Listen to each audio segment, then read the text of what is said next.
Good morning, Jonathan Estevez.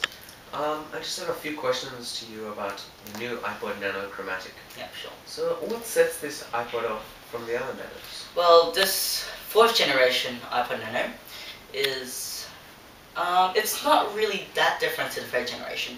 Well, it has a new interface and it has the new Genius feature, which I'll be talking about later.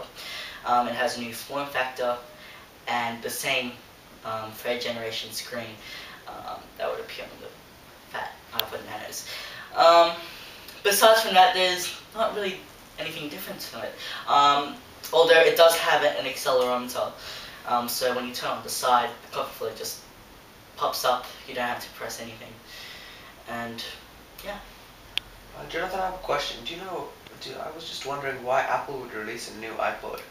Well, they have to release a pretty good lineup for every Christmas holiday season in America. So this would be a good lineup because undoubtedly nearly everyone has an iPod, right? Correct. So what they need is improvements. They don't necessarily need new products. They just need updates, like good refreshes. Yeah. And why do you think the Ipod Nano has gone back from the more square look to a longer look?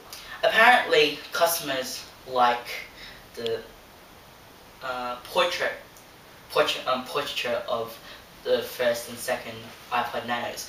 The third generation Ipod Nanos, customers have reported that it looks funny and it's a bit weird to hold. This one just takes the best of both worlds, where you have the great screen of the third generation and the portraiture look on the first and second generation Ipod Nanos. I've heard that the screen is longer, is bigger than the other Ipod Nanos. Why? Due to the fact that it's in a portraiture design, they have to make it widescreen, so it's a bit longer. It's a bit more widescreen, but it's still the countless millions of colors screen. It's still great. Yeah, and the only difference is that it's curved and it's glass. So there's going to be a bit of reflection, but when the setting's just right, it'll look beautiful. Mr. Estevez, yes. Could you talk to us about the Genius feature? Well, the Genius feature takes a song that you would select, or something that would be playing, and makes recommendations on stuff that you would actually like listening to, that if you want to listen to songs like the song that you're playing or you've selected. Currently this is only available for the current Ipod Nanos and the new Ipod Touches. Apparently there's going to be rollouts for updates for the previous generations, that's third generation Ipod Nanos and first generation classics. But currently it's just, I've actually tested this out. This is pretty cool. So, what you're saying is that updates will be available for previous generations of iPods? Recent generations. Does that mean that people with a third generation Nano or a video, does that mean that they will be able to upload the majority of the software that can be used on the Ipod Chromatic? It will have the function, but if you have seen photos of the new interface of the Ipod Nano, it will still be the same interface, but you'll be able to have the Genius feature. I've seen videos about this new Ipod Nano Chromatic, and you hold down the center button and you hold down the center button.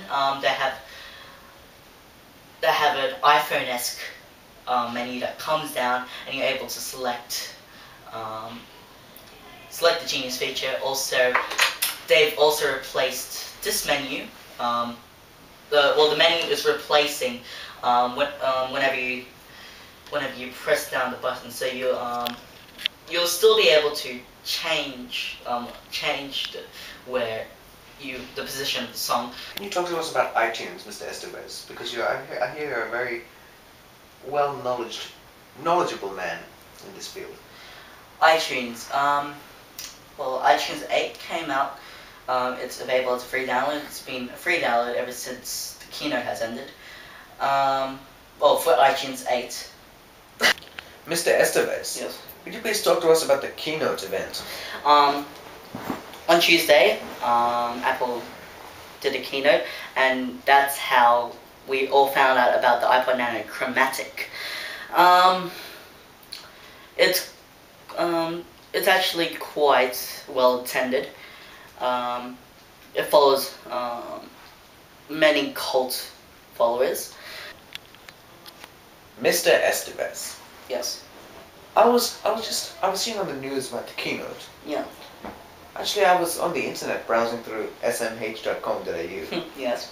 when I saw an ad, JB Hi-Fi now stocking the new iPod Chromatic, and I was just thinking to myself, how is it possible that just a few hours after the keynote was held in America, the iPod Chromatic has hit stores in Australia?